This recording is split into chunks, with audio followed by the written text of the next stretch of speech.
L'antiga església, derruïda en temps de la Guerra Civil Espanyola, estava situada a la plaça Major i els seus orígens es remunten al segle XVI.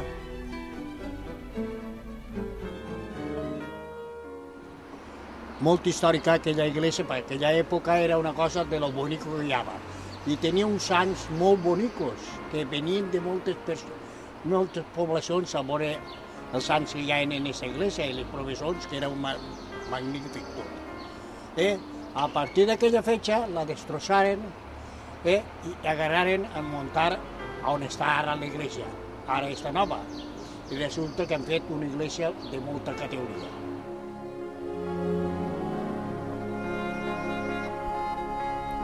L'església actual, la de l'Assumpció de Nostra Senyora, antigament convent dels dominics, és reformada l'any 1946, data en la que es restaura la seva volta principal. Es fa la torre del campanar i es col·loquen les campanes en la seva nova ubicació. Aquestes voltes són les que caigueren a l'any 1870 a causa d'un terratrèmol.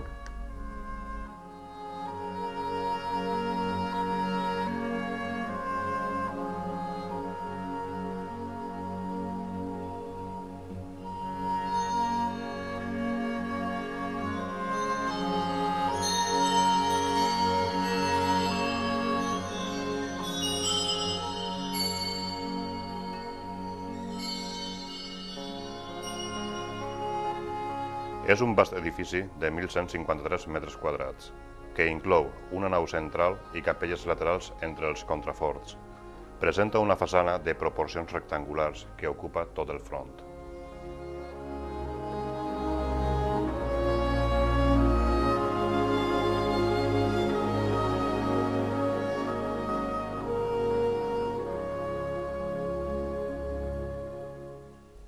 L'estructura està dividida en dues altures.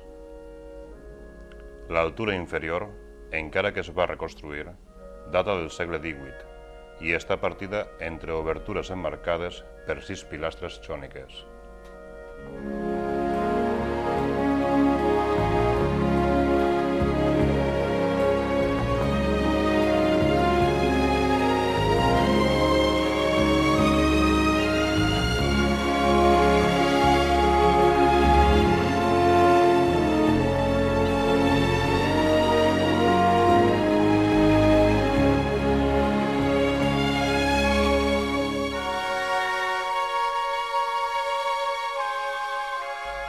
L'entaulament és interromput per deixar un buit oval. Avui es troba tapiat. Les obertures laterals tenen portes més menudes i sobre elles hi ha fornícules estil rococó. El segon cos, amb frontó i torre, és modern. No es relaciona amb l'inferior, amb la qual cosa el ritme de les dues façanes no és continu. L'obertura central queda reforçada per 2 semipilastres més i s'obri la porta principal amb llinda i frontó escarser.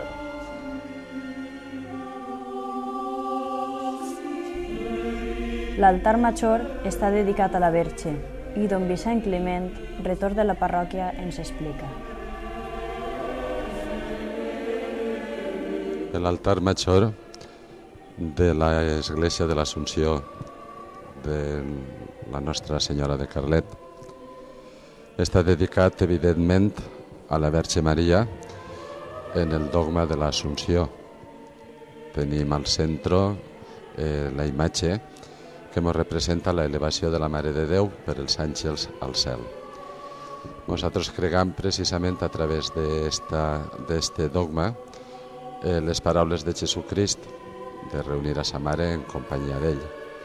La devoció nostra en la Mare de Déu està molt arrailada en la fe dels creients i així ens trobem en distints moments d'aquesta exaltació i d'aquesta veneració a la Verge Maria. En la seva assumpció al cel tenim als laterals els quadres pintats per Ginesta, l'Anunciació, i tenim l'exaltació de la Mare de Déu com a elevada al cel en l'exaltació del Rosari. Al centre de l'altar ens trobem en el quadre pintat per Joan Barés, l'escena, Jesucrist en els discípuls, en aquest moment transcendental, i inclús ha tingut l'oportunitat de pintar el calce que se conserva en València com a relíquia de l'última cena de Jesucrist. Avui a l'església nostra tenim una còpia donada per el senyor arquebisbe. En els laterals, dalt de les portaes, tenim també dos quadres de Barés. Representa un profeta, el profeta Elies, i l'altre presenta la Pietat, una altra al·legoria, una altra imatge dedicada a la Mare de Déu en el moment del descendiment de la creu.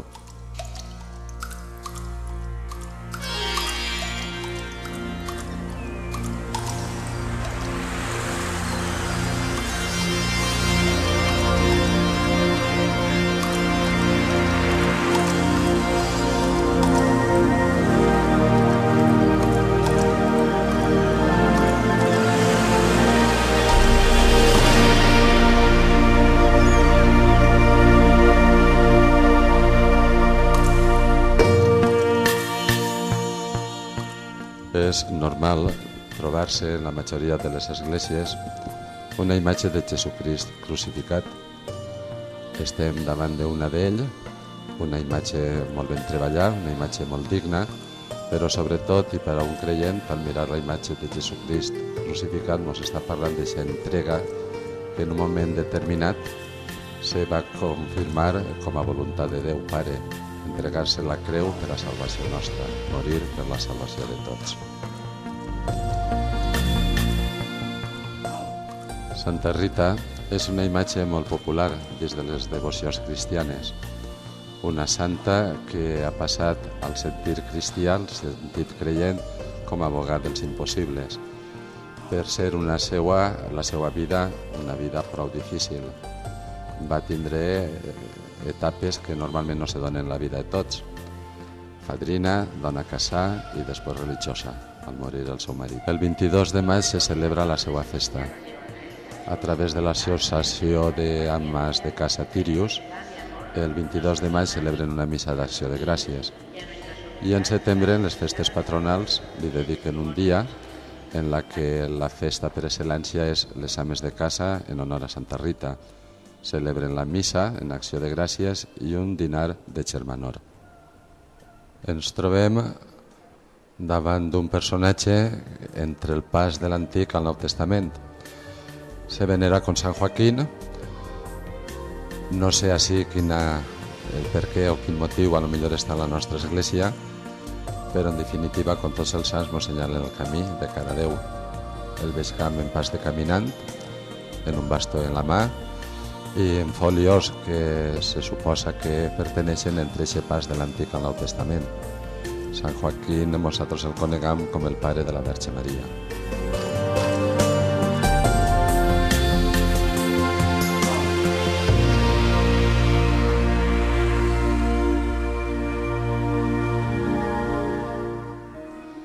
El davallament és un pas processional, és una manera de voler ante el poble instruir-lo en imatges de la passió de Jesucrist i fer-ho d'una manera plàstica. Tenim a Nicodemo, José d'Arimatea, en el moment de baixar a Jesucrist de la creu. Imatges de peu a Sant Juan, a la Mare de Déu, i altres personatges, inclús la representació d'un àngel, fer memòria en eixe vas o en eixe got que duen la mà, recordamos com d'ahí Jesucrist passaria a la sepultura.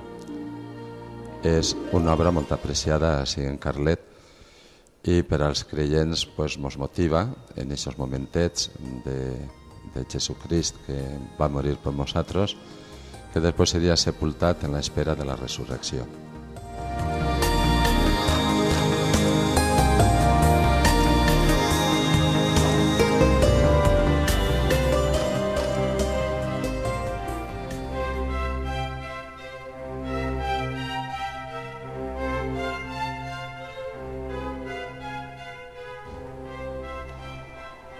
Trobar-se en una imatge de la Verge dels Desemparats és molt normal en les nostres esglésies.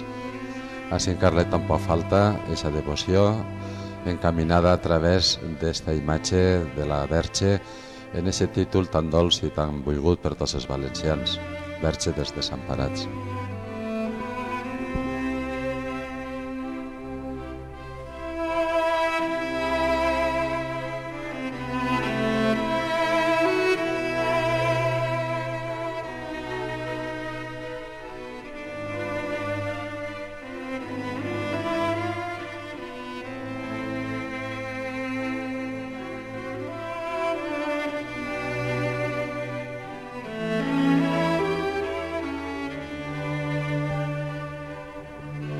El misteri del dolor tan present en la vida humana també es fa realitat en aquesta imatge de la Mare de Déu, la Mare de Déu dels Dolors. Hi ha una escena de l'Evangeli que ens la presenta junt a la creu de Jesucrist. Moments difícils en la passió dolorosa, moments difícils, moments de dolor i d'amargura, moments que també ens inviten a mirar-la a ella per a poder superar aquestes dificultats de la vida, especialment el dolor i el sofriment.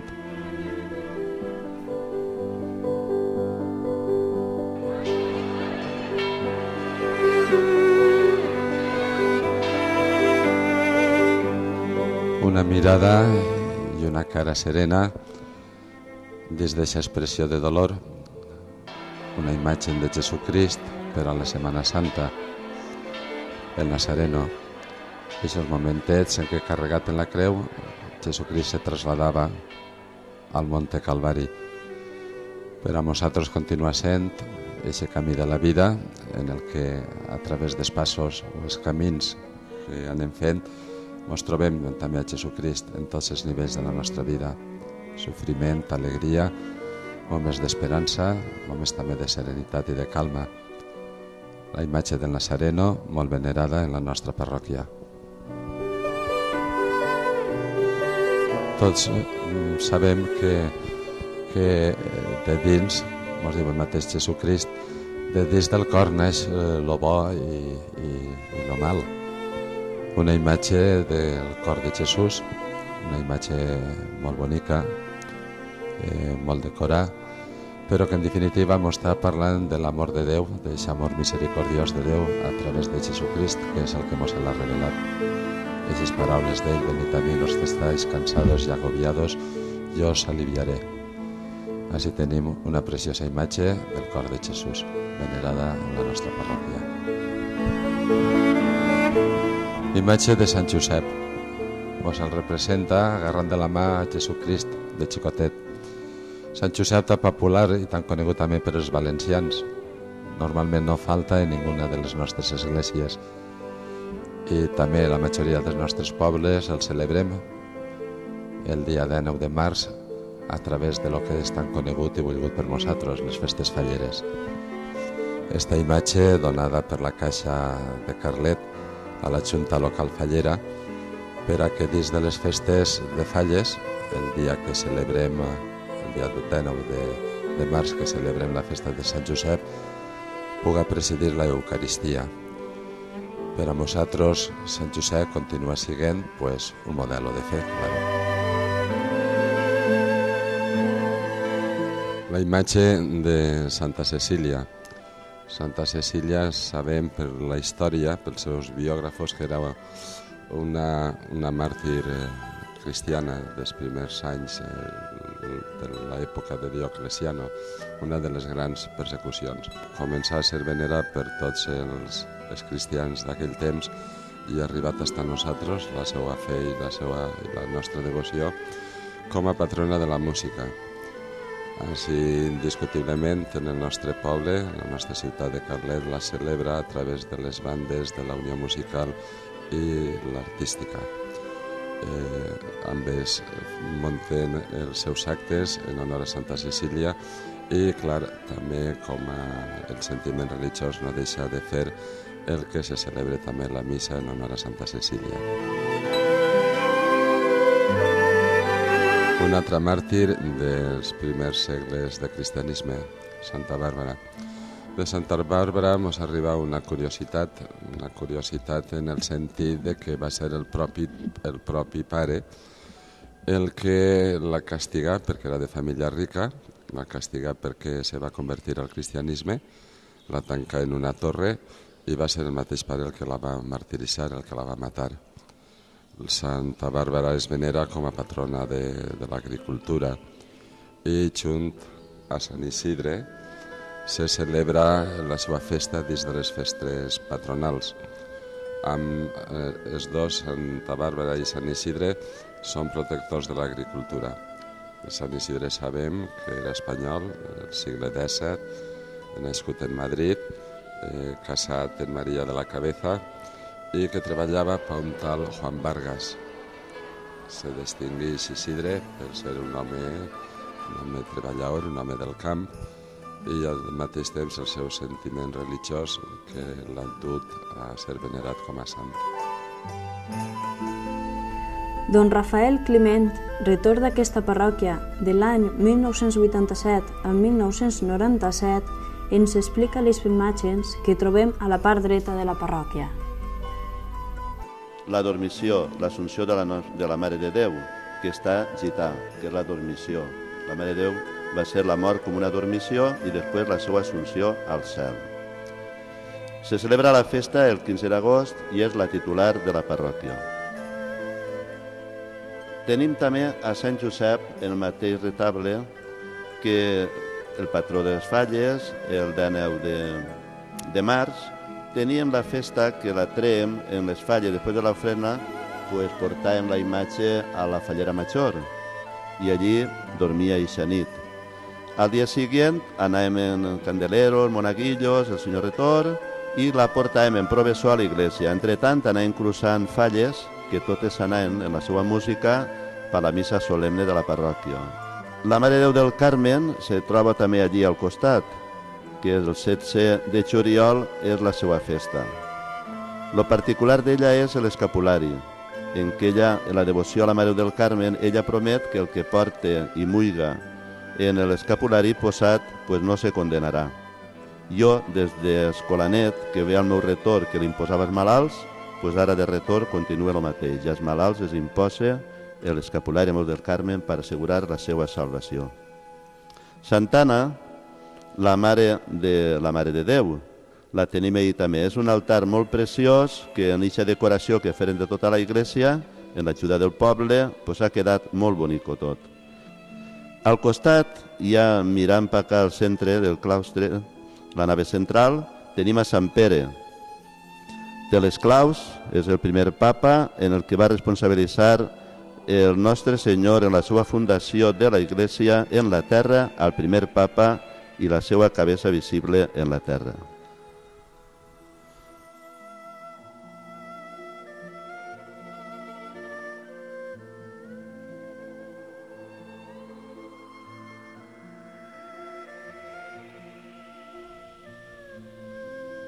Santa Llúcia la tinguem allí en un pilar, que és la patrona i l'abogat del Segueig, en què tots els anys se fa la festa i venen de tota la comarca i fem una festa, una missa solemne, amb campanes i tot, a esta santa.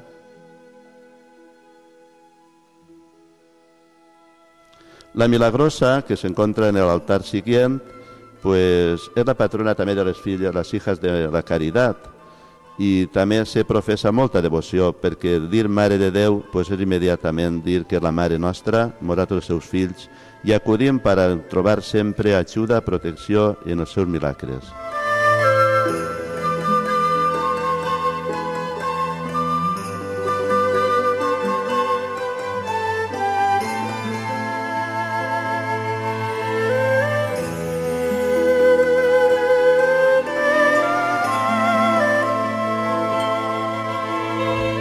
Sant Vicent, una imatge molt bonica, que en aquesta il·luminació que li posàrem, que jo destacava quan en aquesta llum solament els sants i a totes les sants paixien les imatges com una aparició. Sant Vicent Ferrer, que és el 5 d'abril la seva festa, però en València ho celebrem el dilluns següent després del segon diumenge, és a dir, el Pasqua. Pasqua i a l'altre diumenge, el dilluns, teníem esta festa de Sant Vicent.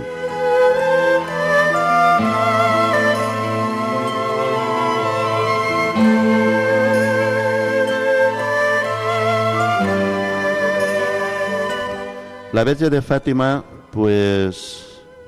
quants hem estat allí visitant-lo, igual que Lourdes, estos pastorets, Francisco i Jacinta, i que moriren jovens, però encara d'una edat de més de 90 anys viu una vident, que és Lucía, i que encara està en la vida i que, a pesar d'haver vist la Mare de Déu en les seves aparicions, encara la reté així en este món, quizà perquè fa falta la seva oració així per tots.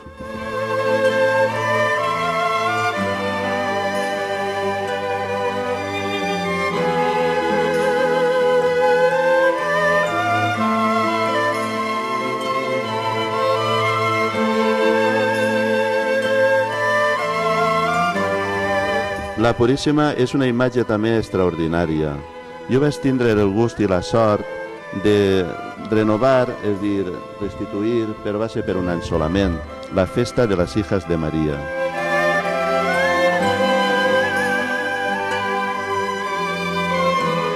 Després entrem a la capella del Sagrari, en què està el Nostre Senyor, el Sagrari que també el vam restaurar antes d'anar-me'n jo, i tot l'altar, el retable.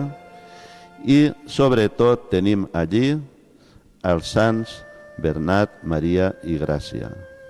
Uns sants en què jo notava la seva protecció, perquè jo, com vosaltres sabeu i me sentíeu, me dirigia a ells com a que nosaltres érem els seus paisans i sempre n'hi ha una afluència especial. Quan uno té un govern, té el seu poble, la seva, sempre ho atén molt bé. Jo, aquesta intercessió la notava i els demanava a ells perquè protegiren el seu poble, que era la nostra ciutat de Carlet. Les tres imatges s'encontren ahí i en un puesto especial perquè allí està el Sagrari i allí estan ells. Ahmed al-Mansur és batejat amb el nom de Bernat. Es fa monjo i li és encomanat ser el portaler del convent de l'Orde de Cister de Santa Maria de Poblet. Per les seues predisposicions, Bernat sent que la mà de Déu l'empenta a retornar a Carlet i salvar les ànimes dels seus. Així doncs, comença el camí de retorn i allí s'esdevé la conversió de les dues germanes, Zaida i Zoraida, anomenades pel bateig Maria i Gràcia. En l'intent de conduir les seues germanes a terra cristiana, és detingut per seu germà al-Mansur, que amb gran ira acompleix el martiri de tots tres sense que aquests ofresquen cap resistència.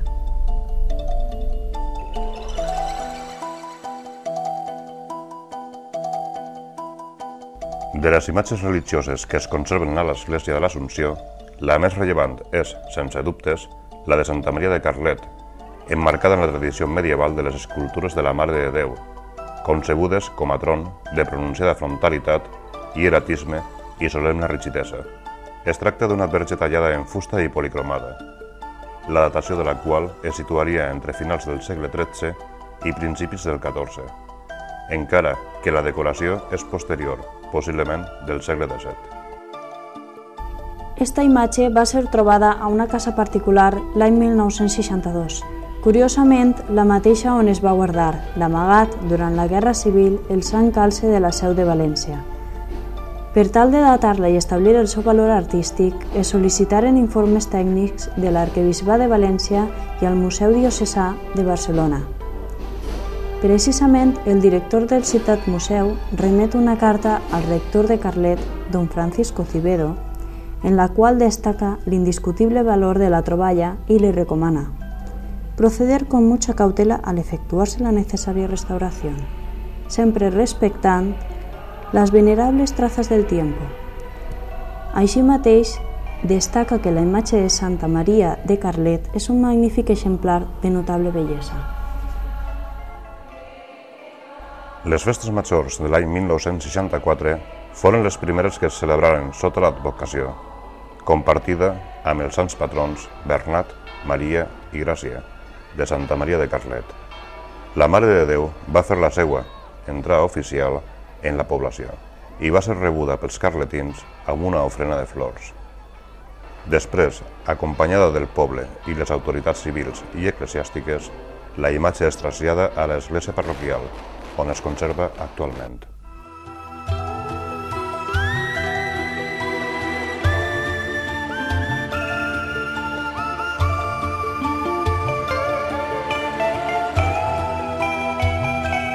Bueno, les relíquies no se troben, no les tenim allí en la capella del Sagrari on està la representació d'ells en imatges, en escultura, però sí estan en un puesto privilegiat que és la mesa principal, central, del presbiteri, l'altar major, i allí baix pues, estan les relíquies dels tres sants. És dir, que si en la capella tinguem representació escultura de madera, ahir tinguem els mateixos sants. I que el dia 23 de juliol pues, es portàvem a l'ermita en Provessó, se feia una missa a les 7 del matí i després en Provessó anàvem fins a l'ermita. En eixa romeria que fem el dia 23 de juliol tots els anys.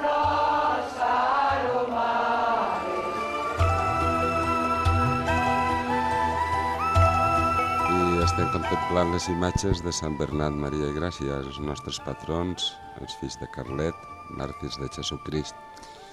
I estàvem comentant una anècdota curiosa, ja que l'any passat, quan celebràvem l'any del Gran Jubileo, pues, la cofradia va consentir en netejar les imatges, en restaurar-les, com normalment se diu.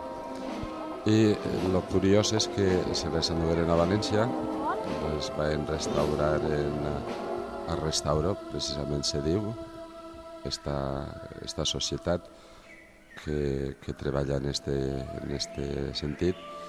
I el curiós és que les imatges estaven molt deteriorades, estaven molt brutes, i quan se va llevar la capa de pintura que les recobria, on se llegia Santa Maria, aparegué en l'original, en la peana, originàriament, el nom de Gràcia. És dir, que les imatges duien els noms canviats, que era com nosaltres les havíem conegut estos últims anys, i ara al restaurar-les aparegué originàriament el nom canviat en cada una de les imatges. És curiós, no? Una altra data curiosa, ja que estem comentant la neteja de les imatges en l'any jubilar, en l'any 2000, és que dataren a Santa Maria i a Santa Gràcia del segle XVIII i que els restauradors han procurat mantindre el color que aparegué, el color original que aparegué en les imatges. D'ahir l'estil dels tratges, el colorit mateixa que li han tornat a donar i la gràcia que les dues imatges tenen en la seva disposició, en el seu traçat, duent clar el símbol de la seva santitat en la palma del martiri.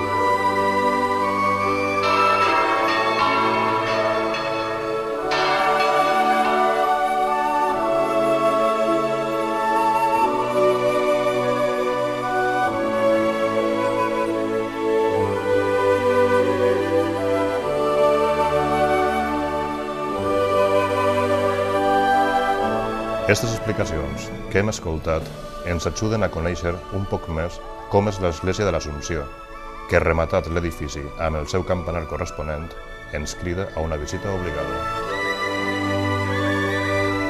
A més, els veïns de la ciutat de Carlet i qualsevol viatger que ens visite podrà contemplar a la plaça del convent i la vila la façana i l'entrada principal de l'església de l'Assumpció de Nostra Senyora.